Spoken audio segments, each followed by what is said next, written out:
Hermanos, ¿qué tal? Tengan todos ustedes un muy bonito día. Vamos a comenzar con el seminario parte número 8, pero antes de comenzar, primero vamos a realizar una pequeña oración para que Dios nos guíe en este estudio. Vamos a orar. Señor, te damos gracias por este día que nos has dado. Te queremos pedir, Padre Santo, que nos guíes con tu Espíritu Santo y que nos des inteligencia y sabiduría para poder comprender tu palabra. Ayúdanos, Señor, por favor, a tener discernimiento. Te lo pedimos en el nombre de tu Hijo amado Jesús. Amén. Bueno, hermanos, el día de hoy vamos a comenzar otro capítulo más de este seminario. Ya estamos entrando a la parte número 8 acerca de si hay fecha para el retorno de Cristo. En el seminario de hoy día vamos a continuar explicando las citas de Elena de White en el que dice que no podemos poner fechas, pero esa cita la vamos a ver en su contexto, así como le hicimos en la clase anterior. La clase anterior ya hemos explicado 5 citas, espero que lo hayan entendido todos en su totalidad al 100%. El día de hoy vamos a explicar una cita más, ¿ok? Comencemos. El caso de Stephen Smith y Jonathan Cummings. El señor que está acá se llama Stephen Smith, o se llamaba porque ya está muerto, el señor Stephen Smith. Hoy ya vamos a ver el caso de Stephen Smith y Jonathan Cummings. Para ello, vamos al libro Cartas y Manuscritos, volumen 1 de Elena de White, obviamente. El capítulo que vamos a ver en esta ocasión se llama Smith, los esposos Stephen y Matilda, ¿no? Bueno, continuemos. En este capítulo, los Smith de Stephen y Matilda, ¿no? Que fue un matrimonio, obviamente, vamos a leer lo siguiente. Dice, Stephen y Matilda Smith de New Hampshire se convirtieron en guardadores del sábado alrededor de 1850, es decir, 6 años después del chasco. Aunque hizo algunas predicaciones laicas en 1850, Stephen Smith tenía una relación problemática, dice, con la iglesia, y posteriormente se alió a movimientos secundarios en oposición al adventismo del séptimo día y a las visiones de Ellen White.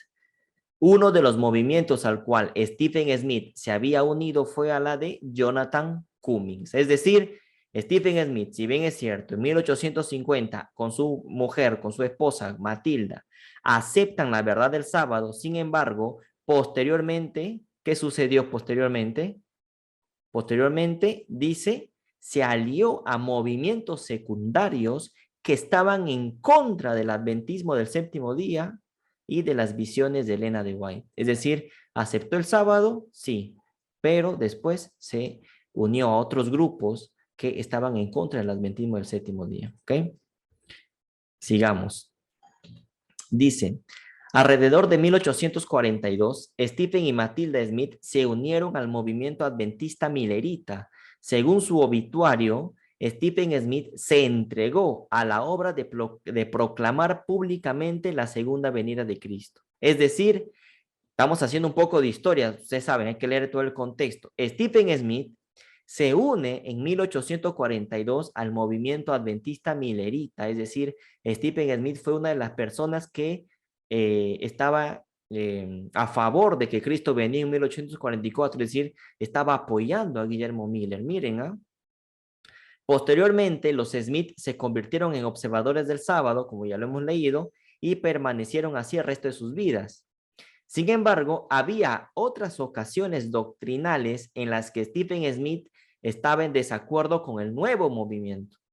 Estos incluyeron en una etapa anterior, es decir, anteriormente, su creencia en algún tipo de segunda venida espiritual en lugar de literal sobre la segunda venida de Cristo. Smith decía, mira, creo en el sábado, pero también creo que Cristo va a venir espiritualmente. Eso es lo que él pensaba. Eso es una de las doctrinas que él sostenía. La segunda, su posterior apoyo a 1854 como la fecha de la segunda venida de Cristo y su rechazo a las visiones de Ellen White.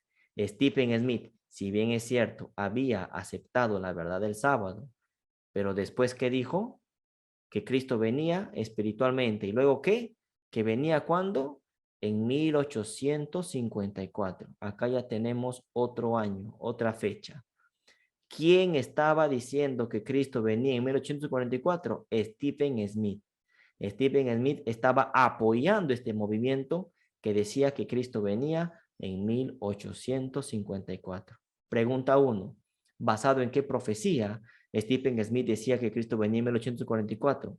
Pregunta 2. ¿A quién estaba apoyando Smith o qué movimiento es al que se había unido Stephen Smith diciendo que Cristo viene en 1844? Habíamos leído en las primeras diapositivas que fue al movimiento de un señor que se llamó Jonathan Cummings. Jonathan Cummings era el que estaba liderando un movimiento que decía que Cristo venía en 1844. Y a ese movimiento se añadió ¿quién? Stephen Smith, el cual Elena de White en este libro, Cartas y Manuscritos, volumen 1, te cuenta el contexto de la historia. ¿Estamos? Sigamos. Estas tensiones consecuentes con el movimiento adventista sabático llevaron a crisis periódicas. En 1851, Smith fue expulsado de la hermandad, pero fue readmitido en 1852 después de haber confesado y renunciado por completo a sus errores. O sea, lo expulsan en 1851, pero luego en 1852 lo vuelven a aceptar en el grupo de los adventistas del séptimo día, en el cual pertenecía Elena de White. ¿Qué pasa? En 1854, Smith volvió a abandonar el movimiento, pero buscó la readmisión en 1857, cuando en pleno invierno vadeó 12 millas a pie por la nieve para confesar sus errores pasados. Es decir, entraba y salía de la iglesia, entraba y salía, en ese plan estaba. Sin embargo, al año siguiente volvió a salir de nuevo en su rebelión y permaneció así hasta unos años antes de su muerte. Si no me equivoco, Smith murió en 1891 o 1889, si no me equivoco. Cuando en 1885 regresó a la iglesia con las autodenominadas palabras otro rebelde se ha rendido. Es decir, Stephen Smith en su época, en los años 1850, entraba y salía de la iglesia, entraba y luego lo sacaban, entraba y lo sacaban, entraba y lo sacaban, porque tenía doctrinas que no estaban de acuerdo a lo que se estaba predicando en el momento. Una de las doctrinas era sobre el tema de la segunda venida espiritual, ¿no? De Cristo, y él también creía que Cristo venía en 1854. Y tercero, que estaba en contra de las visiones que tenía Elena de White. No creía en el espíritu de profecía. Y mira, pero al final de su vida, ya en 1885, 4 años antes de que muera, se arrepiente y esta vez sí entra a la iglesia, regresa a la iglesia, pero ya arrepentido, cambiado, y bueno, probablemente va a ser salvo, ¿no? Porque al final de su vida se arrepiente. Es interesante, hermanos, esta historia, porque Smith era una persona que entraba y salía, estaba en constante rebeldía con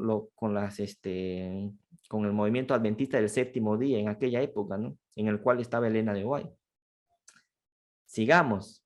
Vamos a otro libro. Ya hemos visto este libro, Cartas y Manuscritos, volumen 1. Ahora vamos a otro libro, porque como hemos hecho en la clase anterior, vamos a revisar diferentes fuentes bibliográficas para poder tener el contexto completo y armar el rompecabezas. Vamos a otro libro. El libro se llama The Early Years, de 1827 a 1862, volumen 1. Autor, Elena de White, ¿no? Nada más y nada menos. Vamos al apéndice C de este libro, al apéndice C. ¿Qué dice en el apéndice C? Vamos a seguir contando la historia, ¿no? Alrededor de un año después de haber sido expulsado, Stephen Smith había sido expulsado de la iglesia, Stephen Smith vio sus errores, confesó y fue restaurado a la comunión en la iglesia. Esto continuó durante unos meses y luego nuevamente se involucró en puntos de vista erróneos y nuevamente fue expulsado. De nuevo, te está contando la misma historia que en el otro libro, ¿no? En 1857 volvió a encontrar el camino de regreso, pero solo por un corto tiempo, porque de nuevo es expulsado, o sea, estaba en ese plan, entraba y lo expulsaban, porque tenía puntos de vista equivocados, erróneos. Sigamos. Dicen, en algún momento de la década de 1850, después de uno de sus deslices, ¿no? De Stephen Smith, Ellen White le escribió un testimonio en el que describía lo que sería su vida si persistía en el curso que estaba siguiendo. Atención acá. Ellen White le escribe un testimonio a Stephen Smith En ese testimonio, Elena de White le dice qué sería de su vida si persistía en esa necedad, en ese curso que estaba siguiendo, en esa necedad de querer prevalecer sus doctrinas erróneas, ¿no? Cuando recibió la carta, Stephen Smith recibe la carta de Elena de White, recibe el testimonio, recibe el sobre, dice, temió que fuera un testimonio de reproche. O sea, Stephen Smith, que lo dice, esta es una historia bien interesante, ¿no? Entonces, él entraba y salía de la iglesia. Elena de White lo que hace es, ¿sabes qué? Te voy a enviar una carta, un testimonio para que lo leas y para que reflexiones.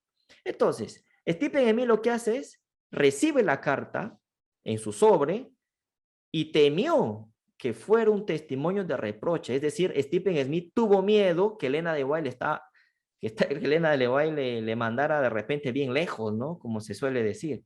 Stephen Smith temió que Elena de White en esa carta le estaba reprochando. Así que Stephen Smith lleva la carta a su casa desde la oficina de correo, recoge la carta, lo lleva a su casa y la metió en lo profundo de un baúl, aún sin abrir ni leer. Miren, hermanos, este hombre era tan orgulloso que agarra la carta y dice, seguramente Elena de White me está reprochando, dijo, ¿no? Entonces no lo voy a leer. Agarró la carta, no lo sacó del sobre, lo llevó a su casa, a un baúl, en lo profundo de un baúl, y ahí metió la carta sin ni siquiera abrirlo ni leerlo. Ahí lo metió. Y ahí dejó la carta. No lo leyó. Esto es muy importante que entiendan esta historia. O sea, recibe la carta, recibe el testimonio, lo lleva a su casa, pero no abre la carta, no lo lee. Eso ¿en qué año fue? 1854, ¿no? Por ahí. Entonces, era una persona orgullosa, no leyó la carta, lo deja ahí. ¿Después de cuánto tiempo leyó la carta? Vamos a seguir leyendo. Está interesante la historia. Todo esto hay que tener en cuenta para ver el tema de las citas de Elena de White, de no poner fechas, ¿no? Sigamos, dice. Durante casi 30 años, nada más y nada menos, hermanos, Stephen Smith estuvo fuera de la iglesia, oponiéndose a sus antiguos hermanos, mezquino y cortante en sus críticas. Era un hombre, pues, punzante, ¿no? Era mezquino y cortante en sus críticas. La señora Smith, es decir, su esposa Matilda, se mantuvo fiel, dice, ¿no? Y la Review and Herald llegaba semanalmente a su casa. Claro, la Review and Herald llegaba semanalmente a la casa de los Smith, no por Stephen Smith, sino por Matilda, que era la que compraba el periódico, ¿no? Me dejo entender. Pero un día, dice, luego un día, el señor Smith, Stephen Smith, tomó cuando la Review and Herald se va y le deja el periódico en su casa, entonces Stephen Smith toma el periódico y leyó un artículo de Ellen White. O sea, Stephen Smith dice, voy a leer un artículo a ver qué dice, ¿no? Continuó leyendo sus artículos semanales y descubrió que le hablaban al corazón y comenzó a ablandarse. Es decir, Smith, el señor Smith, Stephen Smith, un día, cuando la Review and Herald le lleva el periódico a su casa, él recoge el periódico y lee un artículo. Y en ese artículo, él entendió que ese artículo era para él. No leyó todavía el testimonio que le había mandado Elena de White hace 30 años. Eso todavía estaba ahí en el baúl sin leerlo. Él había leído, ¿qué cosa? Un artículo de la Review and Herald, ¿no? Él dijo, entonces, mira, ¿qué pasa en este artículo? Me están hablando al corazón. Y comenzó a ablandarse, comenzó a reflexionar, a pensar. 30 años, pues, ¿no? Fuera de la iglesia. Dice, en 1885, o sea, casi 31 años después, ¿no?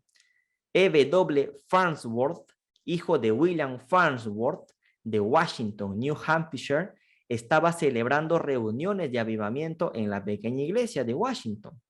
Señor Farnsworth, ¿no? Smith lo había conocido de niño y caminó 20 kilómetros para asistir a la reunión del sábado. Escuchó a Farnsworth predicar sobre el surgimiento y desarrollo de la iglesia remanente. Terminado el sermón, o sea, ¿hasta quién estaba predicando? Farnsworth, ¿no?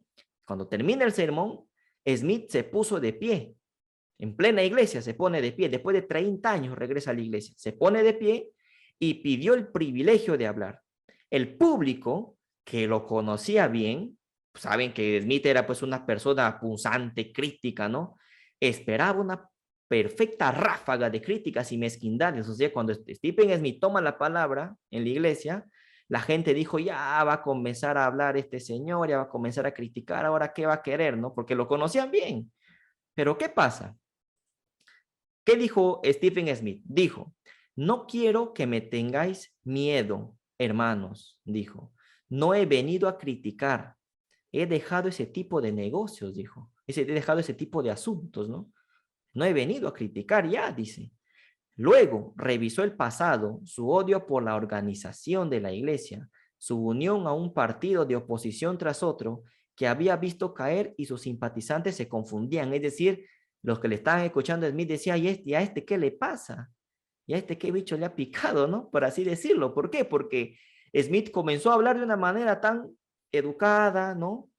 Tan noble, de una manera tan amable, que la gente dijo, oye, ¿y este señor qué le picó? Porque antes no era así. O sea, la gente se sorprendió. ¿Qué más dijo? Los hechos, dijo Smith, son cosas obstinadas, pero los hechos son que aquellos que se han opuesto a este trabajo han fracasado. O sea, aquellas personas que se han opuesto a la iglesia en ese entonces habían fracasado, mientras que aquellos que han estado en simpatía con esa iglesia han prosperado. Él estaba en contra, ¿sí? Entonces había fracasado, pero los que estaban a favor de Elena de White y de ese movimiento adventista del séptimo día, dice él, han prosperado. Se han vuelto mejores, más devotos y semejantes a Dios. Quienes se han opuesto solo han aprendido a luchar y debatir, como era su caso. Como él estaba en oposición, luchaba y debatía y debatía.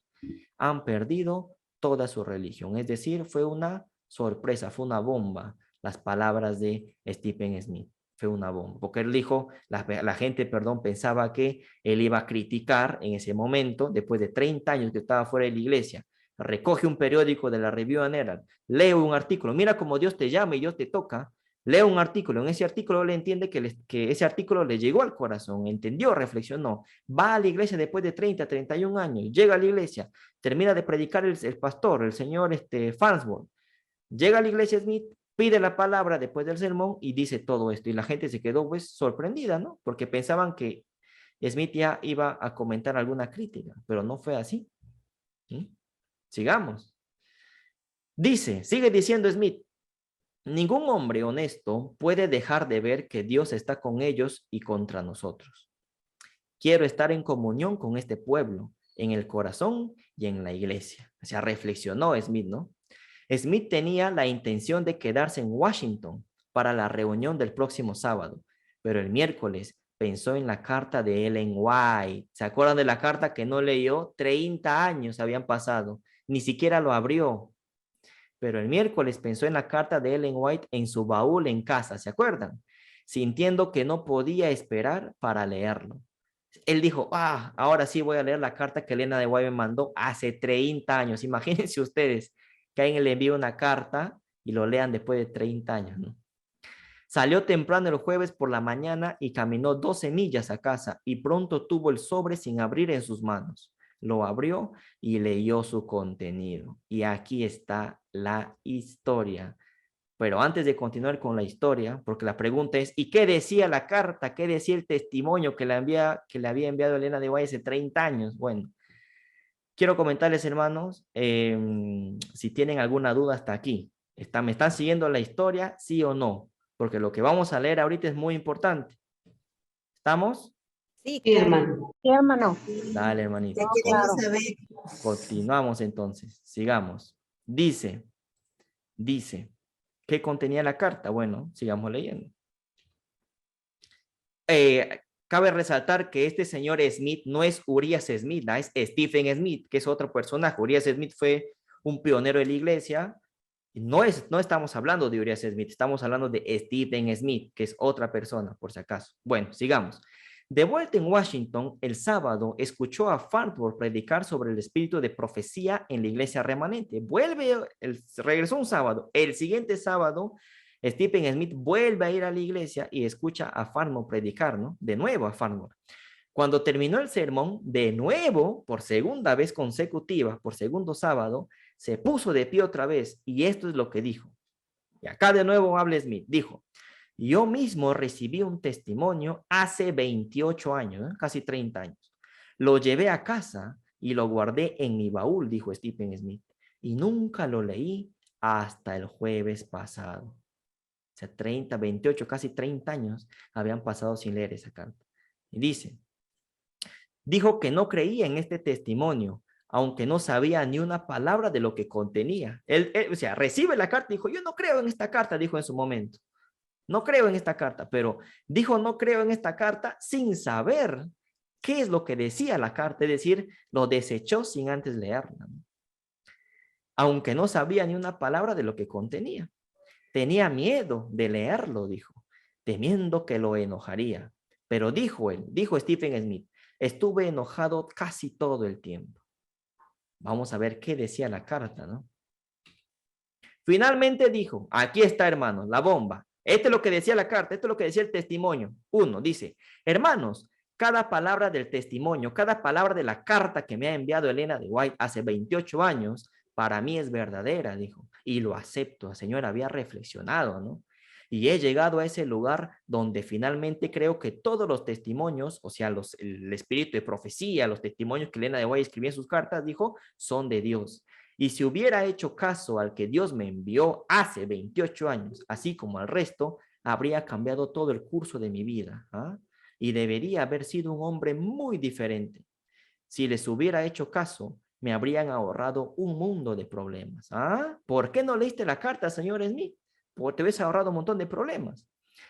Los testimonios decían que no se predicaría más un tiempo definido después del movimiento de 1844. ¿Qué decía Smith en su tiempo? Que Cristo venía en 1854. Y Elena de White le manda una carta y le dice, ¿sabes qué, ese señor Stephen Smith? No pongas fechas. ¿Por qué? Porque los testimonios dicen que no se predicará más un tiempo definido después del movimiento de 44, de 1844. Eso decía la carta. La carta decía que no habría más tiempo definido después de 1844. Eso decía la carta, interesante. Pero pensé que sabía tanto, dice Smith, como las visiones de una anciana, como solía llamarlo. Que Dios me perdone. Pero para mi tristeza, descubrí que las visiones eran correctas y que el hombre que pensaba que lo sabía todo estaba equivocado. O sea, Smith estaba equivocado. Porque prediqué el tiempo de la segunda venida en 1854 y gasté todo lo que tenía cuando, si les hubiera prestado atención, me habría salvado.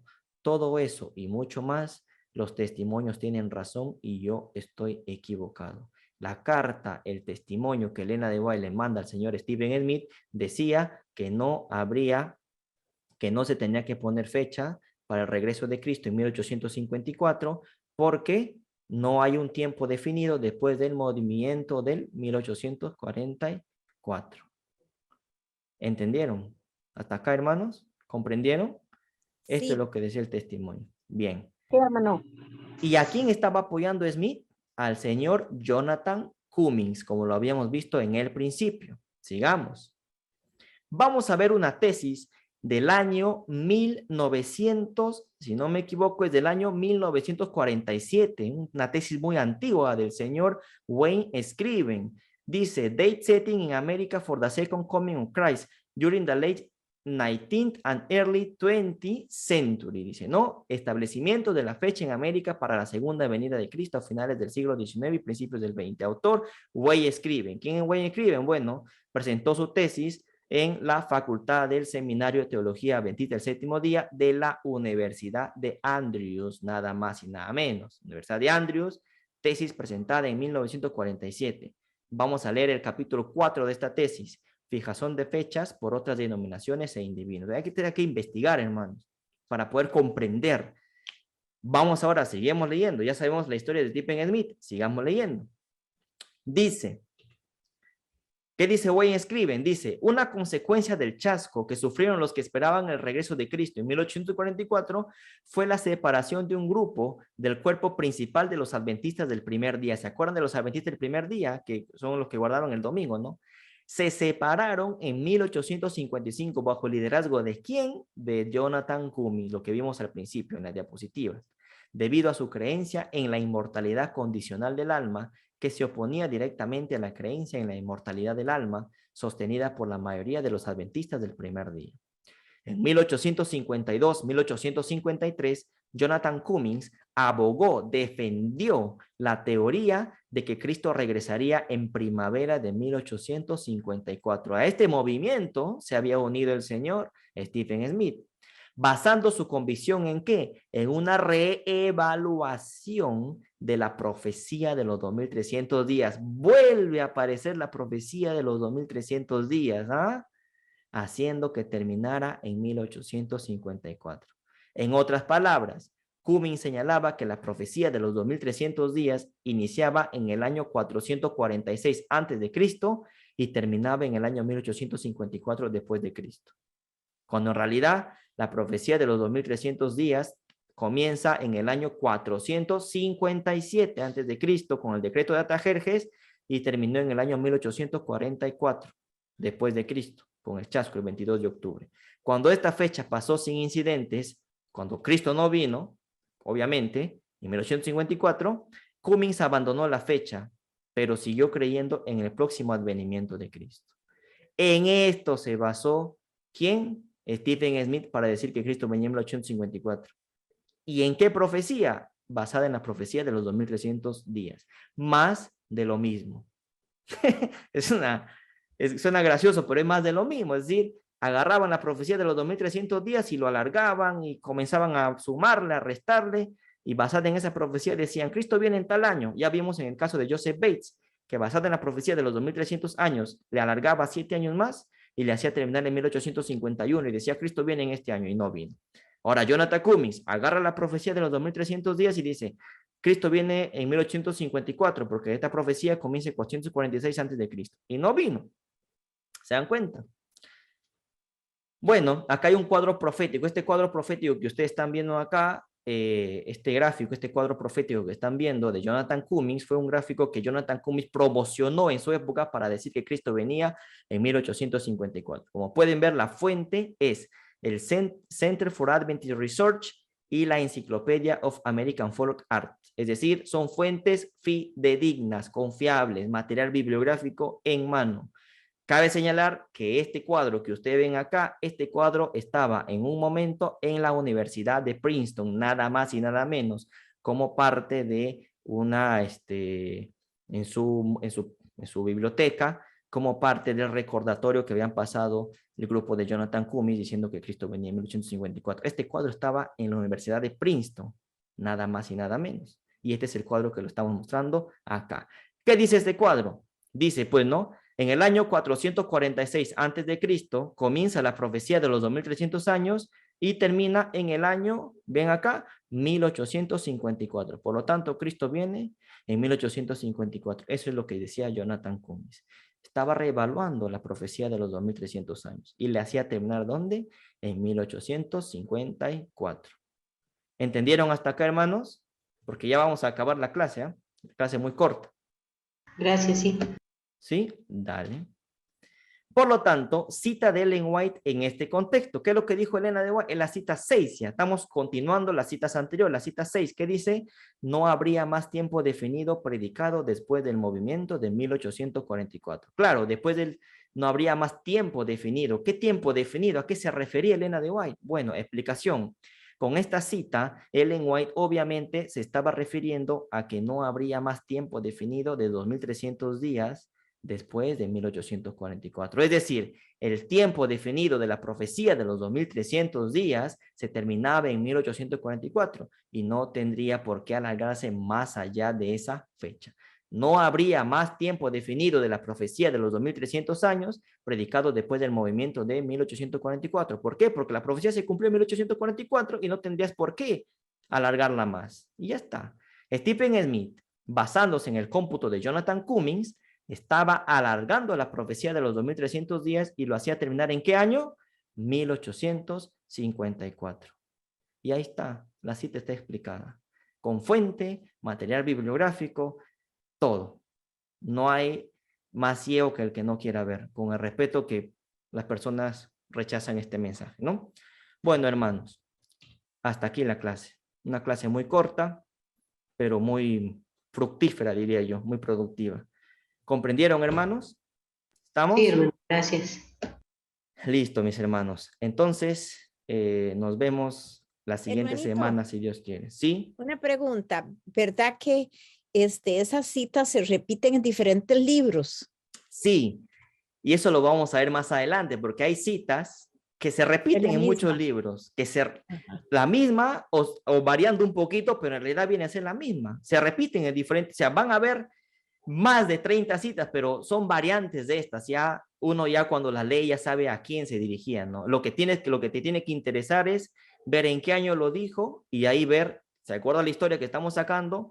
La Elena de White dijo esta cita. Ah, ¿en qué año? Tal año. ¿Y quién decía que venía en tal año? Tal persona. Entonces fue para esta persona, ¿no? Pero son Sí. citas que se van repitiendo en diferentes escritos, obviamente, ¿no? ¿Estamos? Estamos. Dale, mis hermanos. Entonces, ¿comprendieron la clase? ¿Sí? Sí, hermana, Claro, gracias. muchas gracias. Dale, mis hermanos. Entonces, vamos a terminar esta clase con una oración. Vamos a orar, mis hermanos, ¿ya? Señor, gracias por darnos más un día de vida, por darnos inteligencia y sabiduría, Señor.